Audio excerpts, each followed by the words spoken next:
Hello student, আমি অভিজিৎ রায় তোমাদের সঙ্গে রয়েছি রাষ্ট্রবিজ্ঞান বিষয় নিয়ে। গতদিনে আমরা আলোচনা করেছিলাম আন্তর্জাতিক সম্পর্ক বলতে কি বোঝো, আন্তর্জাতিক সম্পর্ক ও আন্তর্জাতিক রাজনীতির মধ্যে পার্থক্যগুলি।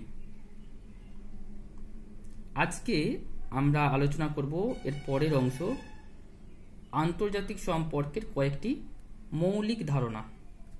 চলো দেখে নেওয়া যাক তোমাদের সিলেবাসে আন্তর্জাতিক সম্পর্কের যে সমস্ত মৌলিক ধারণা উল্লেখ করা হয়েছে।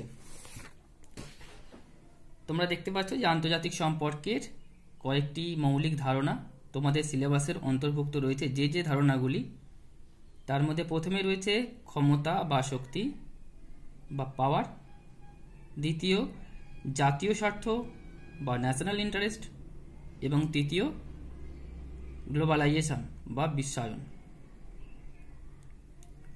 আজকে আমরা এই যে তিনটি মৌলিক ধারণা রয়েছে এর মধ্যে আজকে আমরা প্রথম অংশটা নিয়ে আলোচনা করব, অর্থাৎ ক্ষমতা বা শক্তি, এই বিষয়টা নিয়ে আজকে আমরা আলোচনা করব।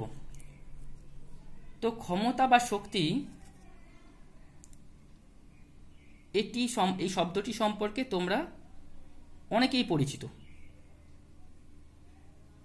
আমরা মাঝে মাঝে বিভিন্ন কথাবার্তার মাঝখানে ক্ষমতা শব্দটাকে ব্যবহার করি, যেমন অমুক ব্যক্তি খুব ক্ষমতাশালী বা ওনার খুব ক্ষমতা। তো এই যে ক্ষমতা শব্দটি আমরা ব্যবহার করি, তো এই ক্ষমতা বলতে কি বোঝায় বা ক্ষমতা জিনিসটি কি, সেটা আমাদের আগে জানতে হবে। আন্তর্জাতিক সম্পর্কের ক্ষেত্রে ক্ষমতার কোনো সর্বজনগ্রাহ্য সংজ্ঞা নেই। বিভিন্ন রাষ্ট্রবিজ্ঞানী ক্ষমতা সম্পর্কে বিভিন্ন রকমভাবে তাদের সংজ্ঞা উপস্থাপন করেছেন। তো চলো দেখে নেওয়া যাক যে রাষ্ট্রবিজ্ঞানীগণ তাঁরা ক্ষমতা বলতে কি সংজ্ঞা দিয়েছেন। তো আমরা দেখে নিই ক্ষমতার বিভিন্ন সংজ্ঞাগুলি কি কি।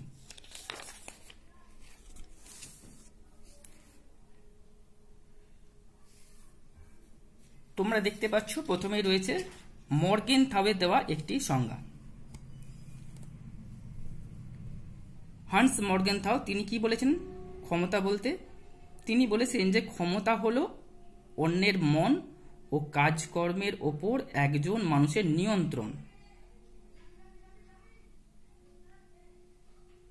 দ্বিতীয় সংজ্ঞাটি দিয়েছেন জোসেফ ফ্রাঙ্কেল। তিনি ক্ষমতা বলতে বুঝিয়েছেন অন্যের মন ও কার্যকে নিয়ন্ত্রণ করে কাঙ্ক্ষিত ফল লাভের সামর্থ্যই হলো ক্ষমতা।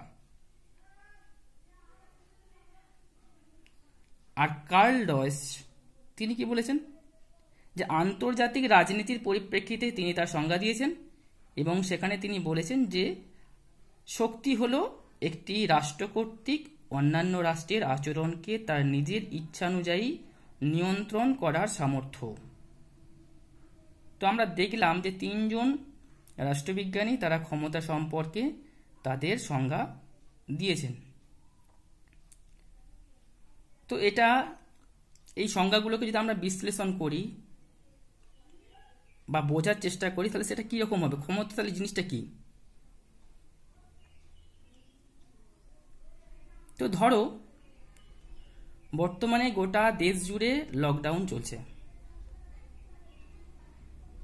এবং সেই লকডাউনের নিয়ম অনুযায়ী প্রত্যেকে আমরা বাড়ির মধ্যে আবদ্ধ রয়েছি, বাড়ির বাইরে বের হওয়া যাচ্ছে না। স্কুল, কলেজ, দোকান, বাজার, গাড়ি সমস্ত বন্ধ, আমরা সবাই বাড়ির মধ্যে রয়েছি।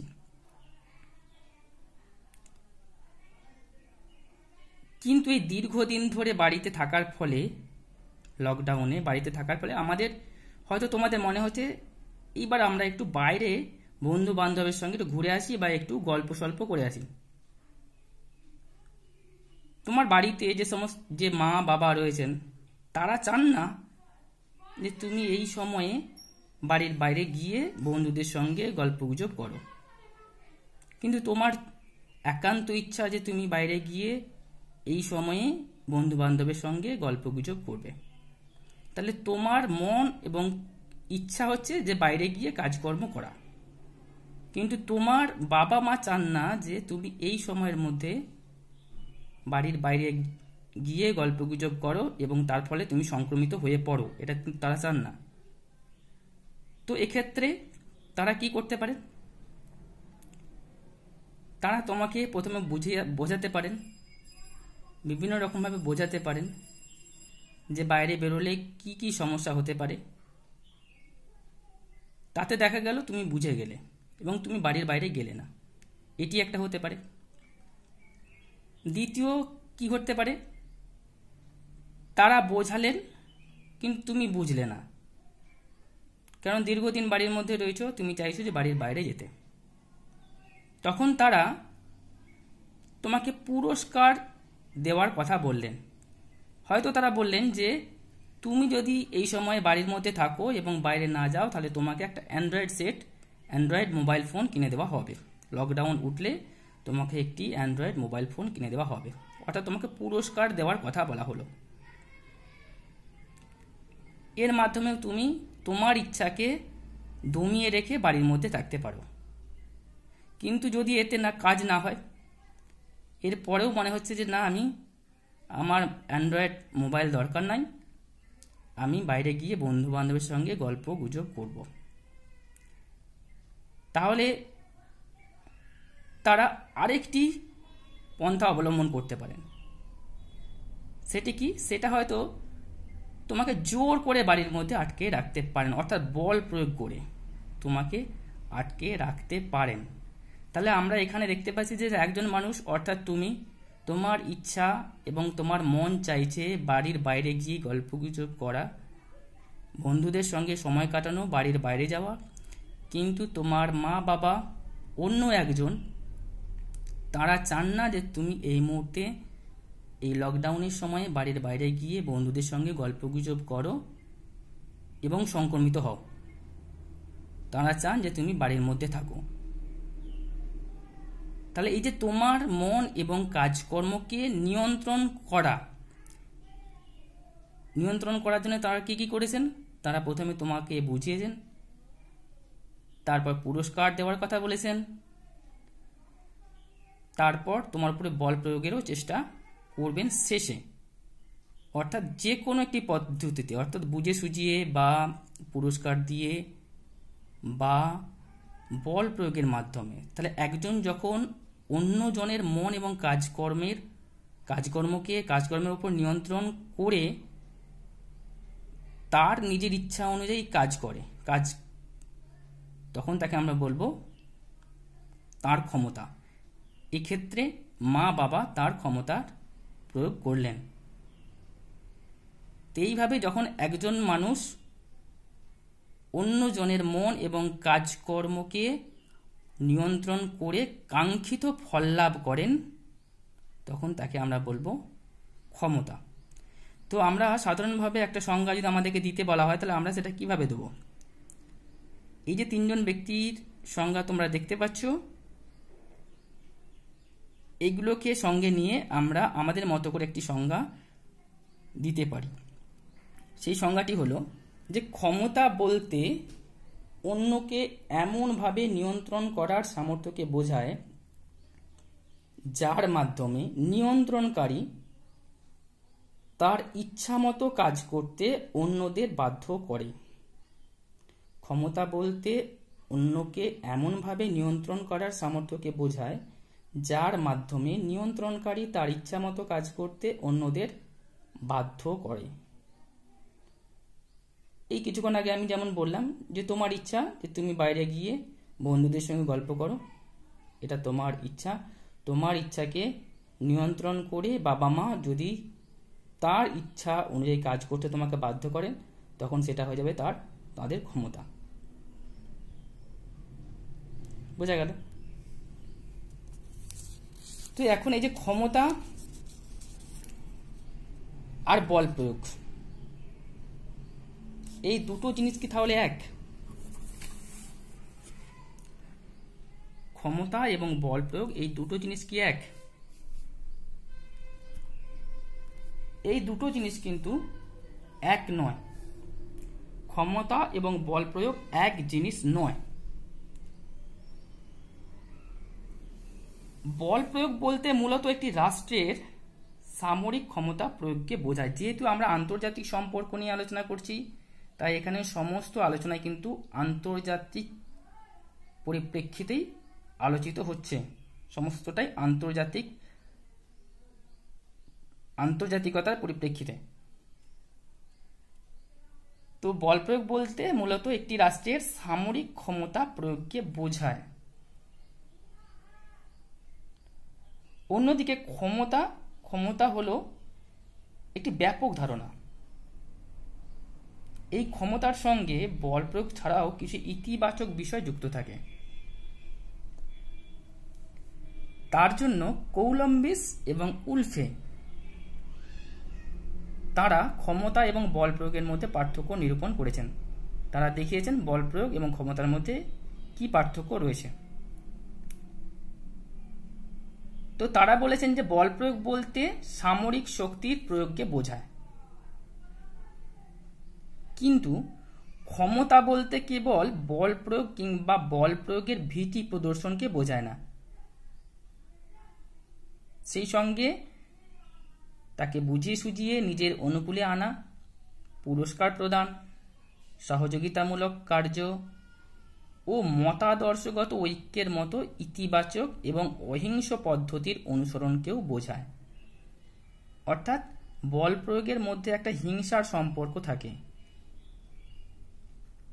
কিন্তু ক্ষমতার মধ্যে অহিংস পদ্ধতিও থাকে। ক্ষমতার মধ্যে যেমন বল প্রয়োগ থাকে, তার সঙ্গে সঙ্গে বোঝানোর ব্যাপার থাকে, পুরস্কার প্রদানের প্রতিশ্রুতি থাকে, বা কাঙ্ক্ষিত বস্তু থেকে বিরত রাখার হুমকি থাকে, সহযোগিতামূলক কার্য থাকে, মতাদর্শগত ঐক্যের মতো ইতিবাচক দিকও থাকে। কিন্তু বল প্রয়োগের মধ্যে এই সমস্ত অহিংস পদ্ধতি সাধারণত দেখতে পাওয়া যায় না। সেখানে বোঝানো থাকে না, পুরস্কার প্রদানের কথা বলা হয় না, সহযোগিতামূলক ব্যাপারও থাকে না। তাহলে ক্ষমতা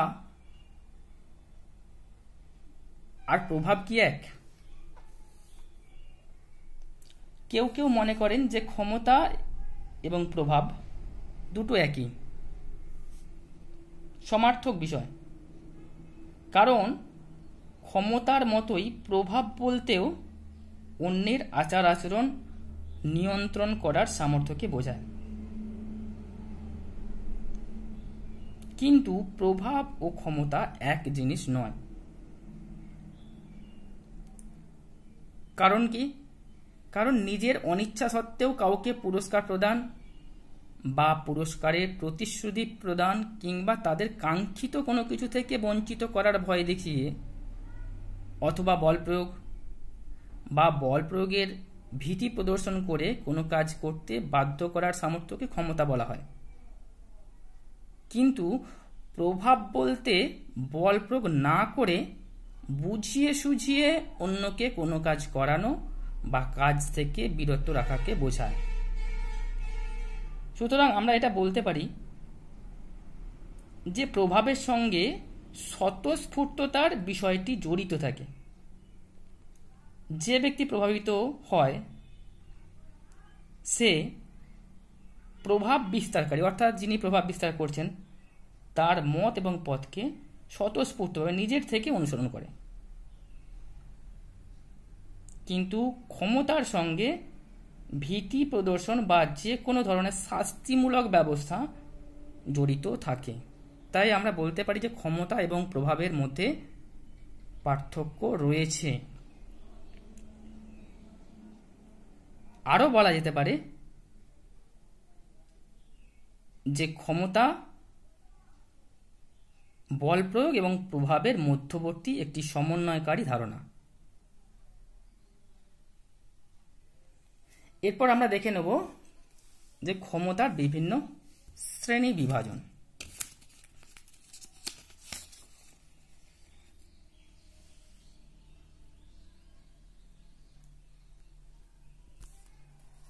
আন্তর্জাতিক ক্ষেত্রের ক্ষমতাকে এই তিনটি ভাগে ভাগ করেছেন রাষ্ট্রবিজ্ঞানী E.H. কার। E.H. কার আন্তর্জাতিক ক্ষেত্রে ক্ষমতাকে এই তিন ভাগে বিভক্ত করেছেন। 1 নম্বর সামরিক ক্ষমতা বা মিলিটারি পাওয়ার, 2 নম্বর অর্থনৈতিক ক্ষমতা বা ইকোনমিক পাওয়ার, এবং 3 নম্বর জনমত গঠনের ক্ষমতা বা পাওয়ার ওভার ওপিনিয়ন। সামরিক ক্ষমতা বলতে কি বোঝায়? একটি রাষ্ট্র, সামরিক ক্ষমতা বলতে বোঝায় যে একটি রাষ্ট্র তখনই শক্তিশালী হবে যখন সে সামরিক দিক থেকে শক্তিশালী হবে। অর্থাৎ সামরিক ক্ষমতার উপর নির্ভর করে একটি রাষ্ট্রের শক্তিশালী হওয়া বা না হওয়া। এই সামরিক শক্তির মধ্যে কি কি থাকে? সামরিক শক্তির মধ্যে থাকে সৈন্যবাহিনী, অস্ত্রশস্ত্র, পরিকল্পনা, যুদ্ধের কৌশল ইত্যাদি। অতীতের মতো বর্তমানেও মনে করা হয় যে যে রাষ্ট্র সামরিক দিক থেকে যত শক্তিশালী সে তত বৃহৎ মর্যাদার অধিকারী, এবং এই সমস্ত শক্তিশালী রাষ্ট্রগুলি তুলনামূলক শক্তিহীন বা দুর্বল রাষ্ট্রগুলির কাছ থেকে সমীহ আদায় করে থাকে।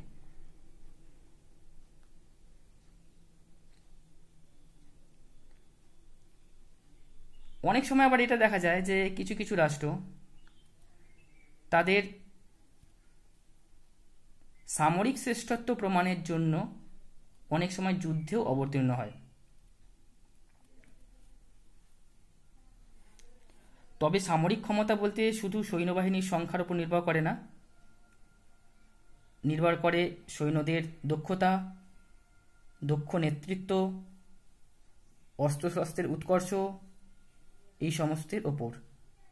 বর্তমান দিনে পারমাণবিক বোমা আবিষ্কারের পর থেকে মনে করা হয় যে যে রাষ্ট্রের হাতে পারমাণবিক অস্ত্র রয়েছে তারা তুলনামূলকভাবে শক্তিশালী রাষ্ট্র। দ্বিতীয় যে ভাগটি রয়েছে তার নাম হচ্ছে অর্থনৈতিক ক্ষমতা। অর্থনৈতিক ক্ষমতা কাকে বলে? সামরিক ক্ষমতার মতোই অর্থনৈতিক ক্ষমতা আরেকটি গুরুত্বপূর্ণ দিক।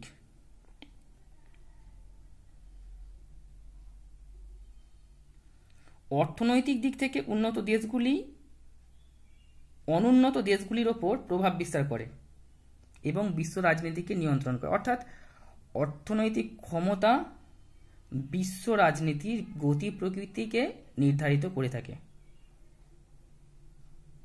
যে সমস্ত রাষ্ট্র সম্পদশালী, ধনী, সেই সমস্ত রাষ্ট্র সহজেই যুদ্ধ করার ঝুঁকি গ্রহণ করতে পারে, কিন্তু তুলনামূলকভাবে দুর্বল রাষ্ট্রগুলি, অর্থনৈতিক দিক থেকে দুর্বল রাষ্ট্রগুলি তারা যুদ্ধ করতে ভয় পায়, কারণ সে পরিমাণ যুদ্ধের ফলে যে পরিমাণ অর্থ দরকার সে পরিমাণ অর্থ হয়তো তাদের কাছে থাকে না বা সম্পদ তাদের কাছে থাকে না। অর্থনৈতিক ক্ষমতার কোনগুলো? যেমন মোট জাতীয় উৎপাদন,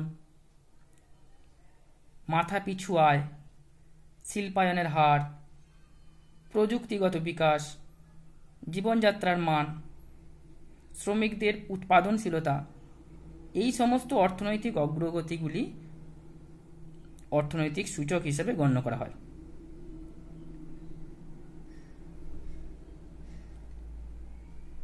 তাই এই অর্থনৈতিক ক্ষমতার ওপর নির্ভর করে একটি রাষ্ট্র নিজেকে ক্ষমতাশালী করে তুলতে পারে। এইভাবেই দেখা যাচ্ছে বর্তমান দিনে মার্কিন যুক্তরাষ্ট্র বিশ্ব রাজনীতির এক নিয়ন্ত্রণকারী শক্তি হিসাবে আত্মপ্রতিষ্ঠা করতে সক্ষম হয়েছে কেবলমাত্র অর্থনৈতিক ক্ষমতার জোরে। শেষ যে ভাগটি রয়েছে, শেষ যে অংশটি রয়েছে সেটি হলো জনমত গঠনের ক্ষমতা। একটি রাষ্ট্রের ক্ষমতা ও প্রভাব বিস্তারের ক্ষেত্রে জনমত গঠনের ক্ষমতাও একটি গুরুত্বপূর্ণ উপাদান। আর এই জনমত গঠনের প্রধান যে মাধ্যম, সেই মাধ্যমটি হলো প্রচার কার্য। নিজের দেশের জনগণের মনোবল বৃদ্ধি করতে ও তাদের ঐক্যবদ্ধ রাখতে এবং একই সঙ্গে বিশ্ব জনমতের সমর্থন আদায়ের জন্য প্রত্যেক দেশ প্রচার কার্য চালিয়ে যায়। প্রচার কার্য ঠিক মতো চালাতে পারলে শত্রুর মনোবল ভেঙে দেওয়া যায়, আর বিশ্বের অন্যান্য যে সমস্ত দেশের জনগণ রয়েছে তাদের জনমতকে নিজের পক্ষে নিয়ে আসা সহজ হয়। তাই বর্তমান দিনে সমস্ত রাষ্ট্রই চায় যে বিশ্ব জনমত যেন তার অনুকূলে চালিত হয়। বর্তমান দিনে যাকে আমরা মনস্তাত্ত্বিক যুদ্ধ বলেও গণ্য করতে পারি। ইএইচকার ক্ষমতাকে 3 ভাগে ভাগ করেছেন: সামরিক ক্ষমতা, অর্থনৈতিক ক্ষমতা এবং জনমত গঠনের ক্ষমতা। এছাড়াও মর্গেনথাউ আরেকটি ভাগের কথা যেটা বলেছেন সেটা হলো কূটনীতি। কূটনীতিকেও তিনি আরেকটি ভাগ বলে গণ্য করেছেন, আরেকটি দিক বলে গণ্য করেছেন। এবং মর্গেনথাউয়ের মতে কূটনীতি হলো জাতীয় ক্ষমতার মস্তিষ্ক স্বরূপ।